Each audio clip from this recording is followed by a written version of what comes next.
경호학 8차 이번 시간에 여러분들과 함께 배울 내용은 먼저 이제 경호의 환경 요인, 일반적 환경 요인, 특수적 환경 요인 뿐만이 아니라 암살 및 테러, 그다음에 우리나라 대한민국에 테러 방지법이 있습니다. 그래서 그 관련된 내용들을 구체적으로 여러분들과 함께 공부해 보도록 하겠습니다.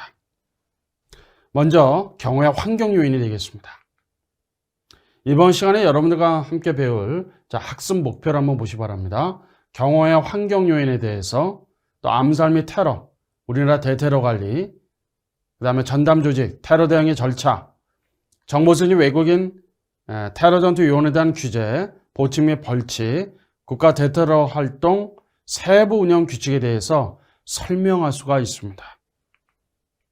그 다음에 합승 내용으로는 경호의 환경 요인과 암살 및 테러, 우리나라 대테러 관리, 전담 조직 테러 대응의 절차, 정보수집 외국인 테러 전투 요원에 대한 규제, 보칙 및 벌칙과 국가 대테러 활동 세부 운영 규칙이 되겠습니다.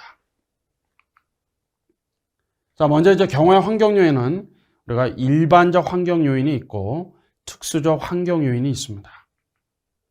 일반적 환경 요인은 보시는 바처럼 6가지죠. 그래서 경제 발전, 경제가 발전하는 경우, 그 다음에 과학기술의 발전, 정보화, 사회구조와 국민의 의식구조가 점차 변화되고 있다. 국제화, 개방화가 진행이 되고 있는 부분들이죠. 냉전체제가 붕괴가 되면서 신경제질서의 성립이 이루어지고 있다. 그래서 경제발전이라고 하는 부분은 소득 분배 과정 속에서 빈부의 격차가 발생할 수가 있으니까요. 그 다음에 지역 간 어떤 갈등, 이런 부분이 이제 사회에서 혼란이 발생이 될 수 있으니까, 그래서 경호에 대한 필요성이 생기게 된다 이겁니다. 그 다음에 과학기술이 발전하게 된다는 얘기죠. 그러다 보니까 위의 기도자, 그 다음에 위의 조직이 첨단 장비와 기술을 활용하게 됨에 따라서 위의 성공 가능성이 높아질 수도 있다 이겁니다. 그러니까 결국은 이런 피해 범위가 점차 광범위하게 나타날 수도 있다는 얘기죠. 그 다음에 이제 정보화입니다. 광역화, 지능화, 신속화가 이루어지니까 범죄에 대한 발생 가능성들이 점차 높아지고 있습니다. 그 다음에 사회구조뿐만이 아니라 국민의 의식구조도 점차 변화되고 있는 부분들이죠. 점차 이제 개인화와 이기주의화가 되다 보니까 현장에서도 이제 성공적인 경호 활동을 하는데 많은 애로사항이 있다고 합니다. 그 다음에 이제 국제화 개방화가 되겠습니다. 우리나라 대한민국도 점차 국제화 개방하게 됨에 따라서 국제적인 교류가 점차 활발하게 이루어지는 것이거든요. 그러다 보니까 국제적인 테러 조직, 이런 부분들의 어떤 활동이 점차 증가되고 있고 범죄가 광역화되고 있다 보니까 경찰뿐만 아니라 경호기관의 통제력이 점차 약화되고 있는 그런 측면도 있습니다. 그 다음에 이제 냉전체제가 붕괴가 되고 신경제 질서가 성립이 되고 있습니다. 그래서 민족주의, 민족 간에, 그 다음에 인종 간에도 지역주의, 이런 부분들이 서로 이제 갈등이 심화되다 보니까 국가 내에서도 이제 내전이 발생이 되는 경우도 있고, 인종을 말살한다라든지 이런 비인륜적인, 정말 말로 표현할 수 없는 그런 잔악한 행위들이 이루어지고 있는 부분들입니다. 그래서 다양한 형태로 발생이 되고 있습니다. 그 다음에 이제 경호의 특수적 환경으로는 암살, 요인에 대한 암살, 그 다음에 테러, 유격전, 그 다음에 북한의 도발의 위협, 이런 부분들은 경호의 이제 특수적 환경으로 보시면 되겠습니다. 그래서 암살, 테러, 유격전 관련 부분에 있어서는 정치, 경제, 종교, 이념, 군사적 목적을 달성하기 위한 치밀한 사전의 계획에 의해서 이제 발생되는 그런 부분으로 여러분들이 이해하시면 되겠습니다. 그 다음에 이제 북한의 도발 위협이 되겠습니다. 국제사회로부터 점차 고립이 되고 있죠. 정치적으로 불안합니다. 경제난이 가속이 되고 있는 부분들인데, 사실 이제 이런 부분들이 대한민국에 있어서는 크나큰 위협이 될 수밖에 없을 것입니다.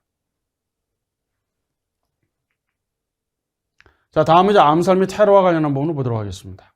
먼저 암살입니다. 암살이라고 하는 것은 중요한 어떤 요인입니다. 그러니까 여기서 이제 법에 의하지 않는다는 얘기는 뭐냐면 위법이죠. 불법이라 이겁니다. 이렇게 해서 비밀리에 그 사람을 살해한다. 이것이 이제 바로 암살입니다.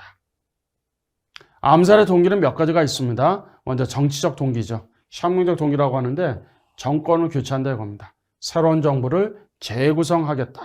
대통령의 정부의 수반을 제거하기 위한 부분이죠. 두 번째는 이제 개인적 동기입니다. 복수심, 그다음에 증오심, 분노심 이런 걸 개인적인 동기에 의해서 이루어지게 된다. 그다음에 이제 세 번째 이제 경제적 동기입니다. 그래서 경제적인 어떤 악조건을 타개하기 위해서 또는 금전적인 보상을 위해서 이런 부분들이 바로 경제적 동기라고 보시면 되겠습니다. 그 다음에 이제 이념적 동기, 사상적 동기거든요. 그래서 여기서는 어떤 사상, 이념과 관련한 내용이 되겠습니다. 인물을 제거하기 위해서 암살을 이제 시도하는 경우도 있습니다. 심리적 동기로서는 정신분열증, 조울증, 편집증, 노인성 치매 이런 이제 질환이 이제 발생이 되는 부분들이 있거든요. 이런 부분들로 인해서 심리적인 동기가 있고, 그 다음에 이제 전략적 동기는 적대적 동기거든요. 그러니까 적대 관계에 있는 적국의 지도자를 제거하게 된다 이겁니다. 그래서 이 전쟁에서도 보시게 되면은 상대방 나라의 적국의 수장이 사망하게 되면 어떻게 될까요? 오합지졸이 되는 것이잖아요. 그러니까 여기서 잘 보시게 되면 전쟁 중에 이제 적대국이나 적국의 지도자를 제거한다. 그러게 되면 그 나라에서는 굉장히 많은 혼란이 발생이 될 것입니다. 이런 분들이 바로 전략적 동기 또는 적대적 동기라고 보는 것입니다. 암살은 실행에 경호 정보를 수집하게 되면 무기나 장비를 이제 획득하게 되는 것이죠. 그리고 나서 임무를 서로 이제 분대하고 역할 분담한 다음에 범행을 실행하게 됩니다. 경호 정보에 대한 수집은 암살 대상자 주변에 대한 각종 정보를 수집한다 이겁니다. 그 다음에 무기면 장비를 획득하게 되죠. 장비를 구입하게 됩니다. 그리고 나서 임무를 서로 각자 맡은 임무가 있을 것이고 책임을 분배하게 된다 이겁니다. 그리고 나서 이제 범행을 실행하게 되는 것이죠. 그래서 암살을 이제 실행하게 되는 그런 측면으로 여러분들이 이해하시면 되겠습니다. 그 다음에 이제 테러리즘입니다. 테러리즘은 극단적인 어떤 공포심 또는 정치적인 어떤 목적 달성을 위해서 폭력을 행사하는 위협적인 그런 부분이 되겠습니다. 그래서 테러 행위 자체는 폭력이죠. 그 다음에 파괴하는 행위가 되겠습니다. 계획적입니다. 치밀한 준군사 행위에 해당하고, 그 다음에 제한된 분량을 통해서 소규모 이상으로 큰 효과를 거둘 수도 있다 이겁니다. 그 다음에 타의 복종을 강제적으로 요구하는 부분이잖아요. 그 다음에 타인으로 하여금 공포를 조장하게 하는 그런 측면도 있습니다. 사이버 테러리즘이라고 하는 것은 인터넷을 통해서 하는 부분입니다. 사이버상에 이루어지는 테러리즘을 말하는 것입니다.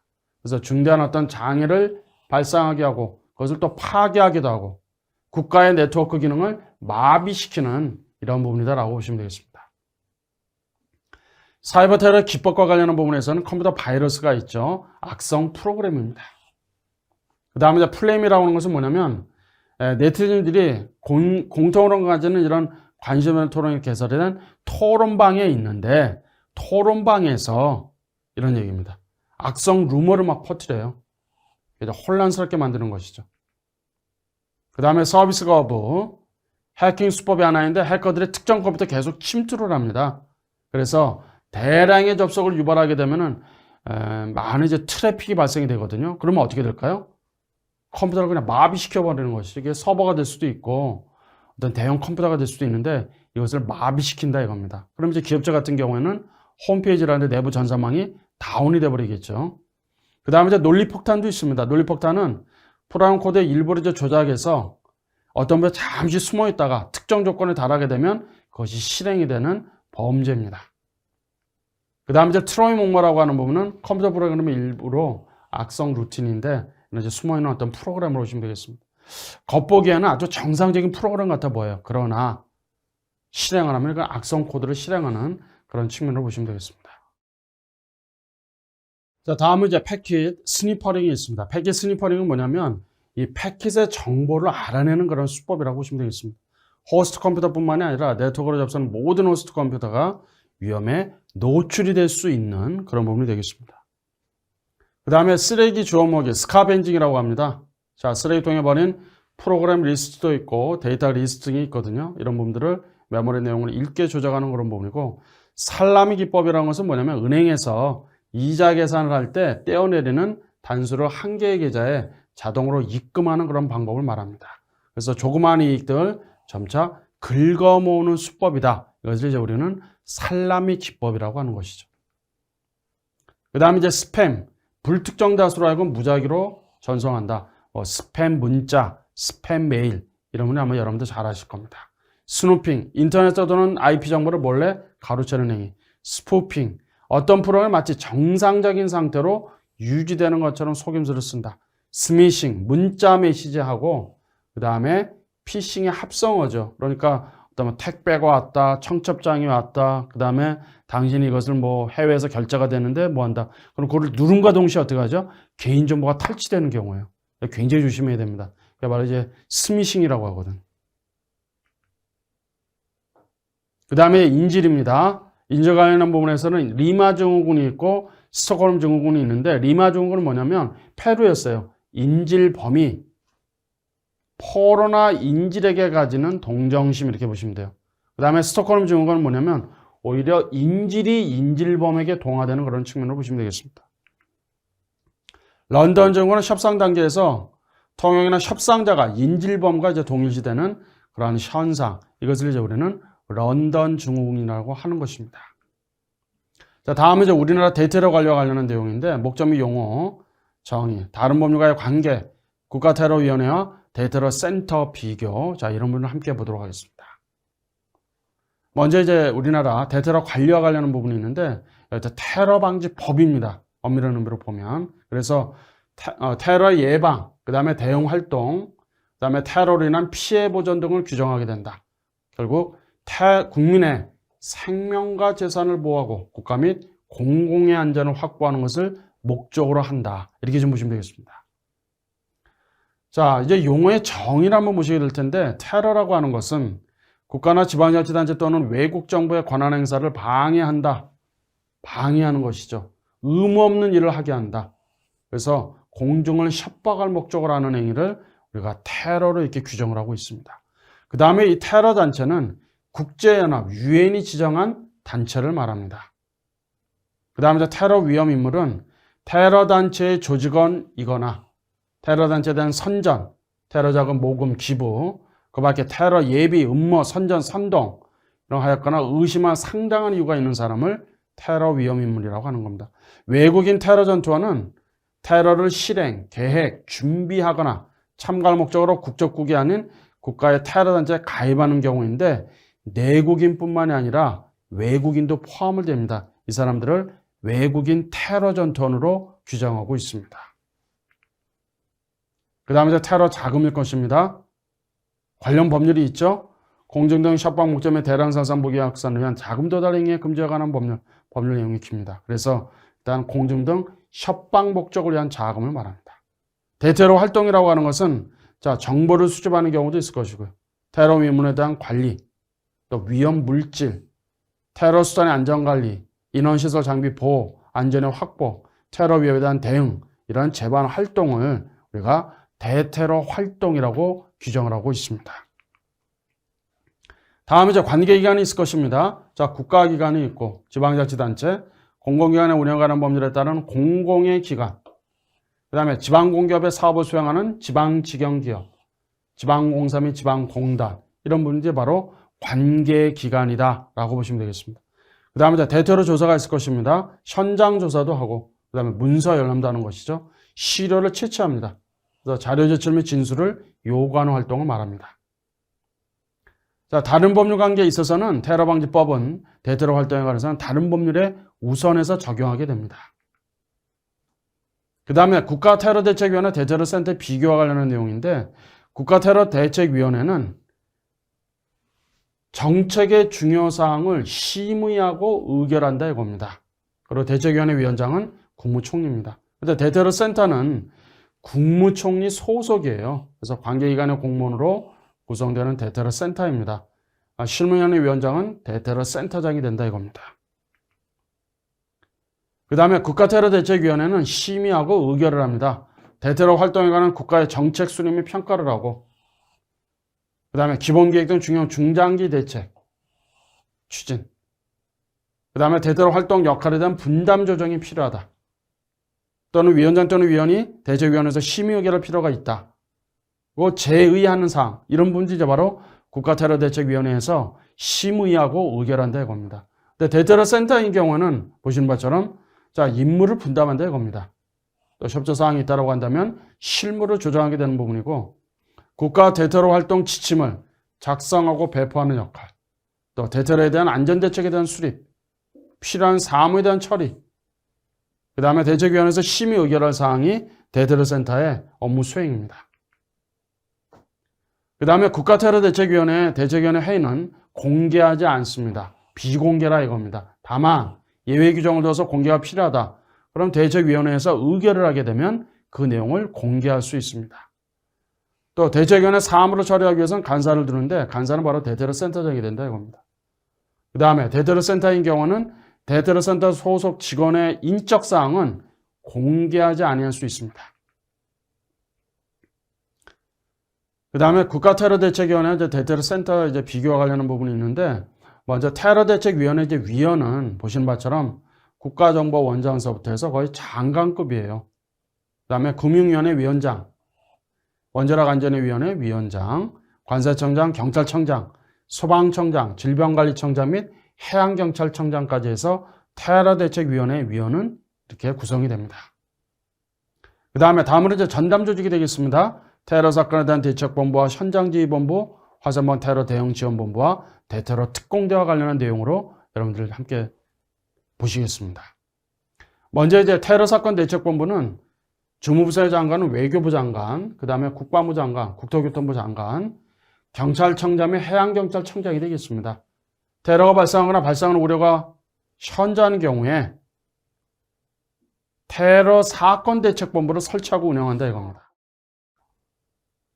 보시는 바처럼 분야별 테러 사건 대책본부와 설치 운영자를 한번 보시겠습니다. 먼저 국외 테러라고 한다면 외교부 장관, 그 다음에 군사시설 테러라고 한다면 국방부 장관이겠죠. 그 다음에 항공 테러입니다. 항공 테러라고 한다면 국토교통부 장관, 그 다음에 국내 일반 테러라고 한다면 경찰청장입니다.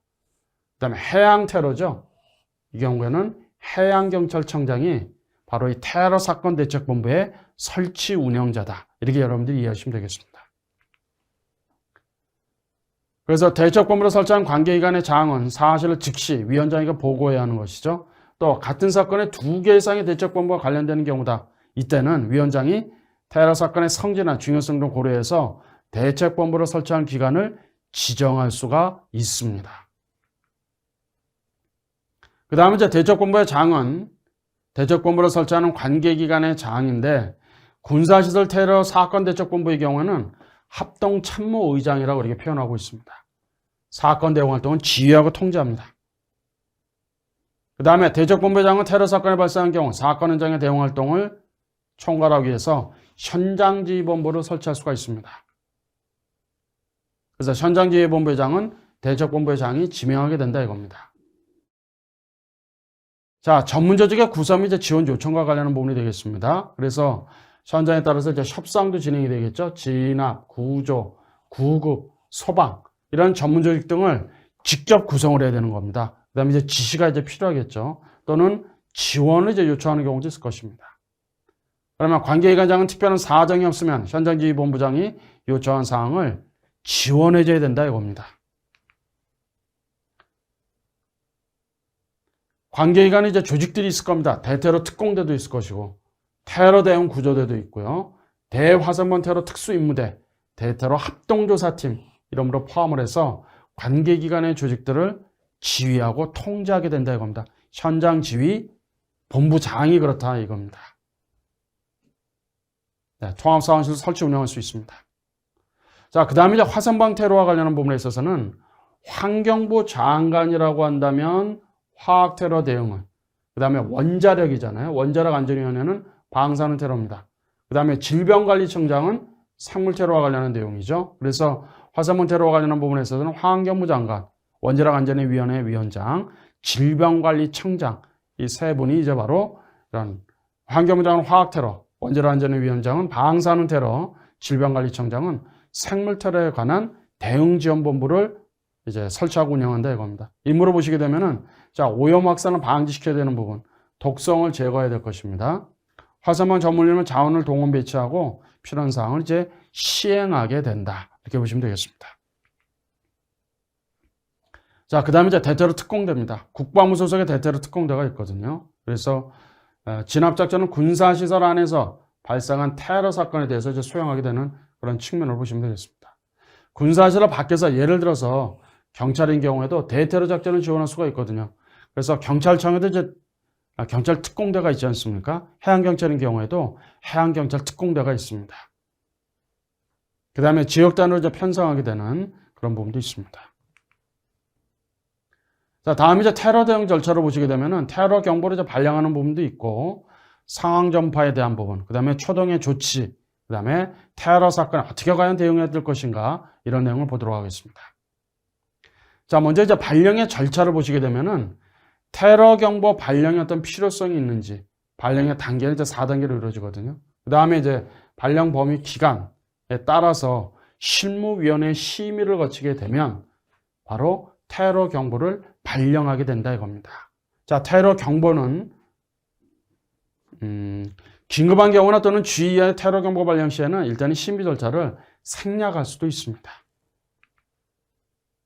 그래서 테러 경보는 테러 위협의 정도에 따라서 4단계입니다. 먼저 관심 단계가 있고 그 다음에 주의 단계, 경계 단계, 심각 단계로 해서 4단계로 구분하고 있습니다. 대테러 센터장은 테러 경보를 발령하였을 때는 즉시 위원장에게 보고를 해야 된다 이겁니다. 그리고 관계기관에 전파해야 합니다. 규정한 사항 외에도 테러 경보 발령 및 테러 경보에 따른 관계기관의 조치사항에 관해서는 대책위원회의 의결을 거쳐서 위원장이 정하게 됩니다. 상황을 빨리 전파해야 되겠죠? 자, 테러 사건이 발생하거나 테러의 어떤 위협이 이런 윈질한 경우에는 관련 사항의 조치사항을 관련 기관에 장하고 대테러 센터장에게 즉시 통보해야 된다 이겁니다. 그 다음에 관계기관의 장이 테러 사건이 발생한 경우에는 사건의 확산 방지를 위해서 초동의 조치가 굉장히 중요할 것입니다. 어떤 부분일까요?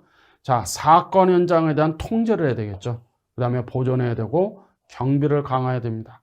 긴급 대피를 시켜야 될 것이고 구조와 구급도 필요할 것입니다. 관계 기관으로 하여금 지원을 요청해야 돼요. 그 다음에 사건 확산 방지를 위해서는 또 필요한 사항이 있을 거 아닙니까? 이러한 초동의 조치가 매우 중요할 것입니다. 그 다음에 이제 지휘와 통제라는 부분이죠. 국내 일반 테러 사건의 경우에는 대책본부 설치되기 전까지는 지역 관할 경찰관서의 장이 초동 조치를 하게 됩니다. 그 다음에 현장지휘본부도 설치를 하게 되는 것이죠. 그 다음에 이제 지원 요청도 할 수 있습니다. 필요한 경우에는 관계기관의 장으로 하여금 인력이나 장비 등의 지원을 요청할 수가 있다. 그 다음에 현지 대책반도 있을 것입니다. 관계기관 협동을 해서 정부 현지 대책반을 구성을 해서 파견할 수도 있습니다. 긴급 대피 방안, 지역 주민이라는 이런 긴급 대피 방안도 마련해야 한다. 이렇게 보시면 되겠습니다. 그 다음에 이제 정보 수집 및 외국인 테러 전투연에 대한 이제 규제인데 테러 위험 인물에 대해서도 정보를 수집하고 그 다음에 외국인 테러 전투연에 대한 규제 사항도 있습니다. 자, 보신 바처럼 테러 위험 인물에 대한 정보 수집은 누가 할까요? 국가정보원장이 한다 이겁니다. 국가정보원장이 관련 정보를 수집할 수가 있어요. 그래서 관련 범행은 출입국 관리법, 관세법, 특정금융거래정보의 보금 이용 등에 관한 법률, 통신비밀보호법의 절차에 따르게 됩니다. 그 다음에 조치에 대한 요청이죠. 금융거래에 대해서는 지급정지 등의 조치를 취하도록 금융위원회 위원장에게 지급정지 요청을 할 수가 있습니다. 그 다음에 이제 국가정보원장이 개인정보보호법, 위치정보의 보험이 이용되려 하는 법률에 따라서 개인정보와 또는 위치정보에 대한 부분들을 관련 사업자로 하여금 요구할 수 있습니다. 그 다음에 추적도 가능하다는 얘기죠. 그리고 사전 또는 사후에는 대책위원회 위원장에게 보고해야 합니다. 그 다음에 출국금지도 요청할 수가 있습니다. 외국인 테러 전투로 출국하려 한다. 그럼 내국인뿐만 아니라 외국인으로 하여금 법무부 장관에게 요청을 할 수가 있어요. 출입 금지를 시켜달라 이겁니다. 그 기간은 90일로 합니다. 또 상당한 이유가 있는 경우에는 관계기관의 장으로 하여금 연장을 요청할 수도 있습니다. 여권의 효력 정지입니다. 그래서 외국인 테러 전투로 가담한 사람에 대해서는 여권을 분명히 소지하게 될 텐데 그 여건은 효력을 정지시킨다는 얘기죠. 이때는 외교부 장관에게 하는 거예요. 그럼 여건의 효력이 정지가 되면 어떻게 되죠? 그래서 불법 체류자가 되는 겁니다. 그럼 그 나라에 이제 체류하게 되면은 불법이니까 강제로 출국시켜야 되는 것이죠. 여건의 효력을 강제로 정지시킬 수도 있다 이겁니다. 누구에게요? 외교부 장관에게 요청할 수 있는 겁니다. 자, 다음은 이제 고위식별 정보의 처리와 테러단체 구성제 등 이제 벌칙이 되겠습니다. 형사처벌에 대한 부분. 그 다음에 이제 세계주의와 관련된 내용으로 해서 보겠습니다. 고위식별 정보 처리라고 하는 것은 개인정보보호법 시행령에 따라서 자, 대한민국 국민이라고 하는 데는 주민등록번호가 있을 것입니다. 그 다음에 여권을 발급받았다면 여권번호가 있고 운전면허를 발급받았다면 면허번호가 있을 거 아니겠습니까? 또 외국인이라고 한다면 외국인 등록번호가 있어요. 이 자료를 처리할 수 있습니다. 그래서 고위식별 정보 처리는 이게 보시는 바처럼 테러 위험 인물에 대한 정보 수집, 대테러 조사, 테러 위험 인물에 대한 추적, 테러 선동은 긴급 삭제 요청, 외국인 테러 전투에 대한 규제, 신고자 보면 보상금에 대한 지급, 테러 피해 지원, 특별 위로금 지급 이런 사무들을 고유식별 정보로 처리한다는 얘기입니다. 고유식별 정보를 처리하게 된다. 그 다음에 테러단체 구성원에 대한 처벌이 되는 부분인데 아주 강하게 엄하게 지금 처벌하고 있습니다. 수괴, 두목이죠. 사형, 무기 또는 10년 이상의 징역입니다. 테러를 기획 또는 지휘하는 등의 중요한 역할을 맡은 사람은 무기 또는 7년 이상의 징역. 타국의 외국인 테러 전투원으로 가입한 사람은 5년 이상의 징역을, 그 밖의 사람은 3년 이상의 징역에 처하게 됩니다. 그 다음에 미수범도 처벌하게 되고 예배 운명한 사람도 3년 이하의 징역에 처하게 됩니다. 테러단체 구성제 등은 대한민국 영역 밖에서 범한 외국인인 경우에도 국내법을 적용하게 돼요. 이런 부분들이 이제 여러분들이 주의해서 보셔야 되는데 세계주의는 이러한 의미를 담고 있습니다. 그 다음에 이제 국가 대테러 활동 세부운영 규칙과 관련한 부분인데요. 예방과 대비 활동이 되겠습니다. 자, 먼저 이제 테러 경보를 이제 발령하는 부분인데 테러 대처 실무위원회에서 심의하게 됩니다. 그래서 심의를 하게 되면 대테러 센터장이 발령을 하는 경우에 긴급한 경우에는 심의 절차를 상량할 수도 있습니다. 테러 경보의 단계는 이미 말씀드린 바처럼 관심주의, 경계, 심각의 4단계로 구분하게 됩니다. 이 부분은 국가위기관리 기본 지침을 따르게 됩니다. 그래서 해양경찰청장은 테러 경보가 발령된 경우에는 다음과 기준을 고려해서 단계별 조치를 취하게 되는 부분이거든요. 그래서 4단계입니다. 관심주의, 경계, 심각이죠. 자, 먼저 이제 관심 단계를 한번 잘 보시기 바랍니다. 관심 단계에서는 테러 관련한 상황을 전파합니다. 관계 있는 상황간의 연락 체계를 확인하게 되고 비상 연락망을 점검하는 이러한 단계가 바로 관심 단계라고 보시면 되고 다음에 이제 주의 단계입니다.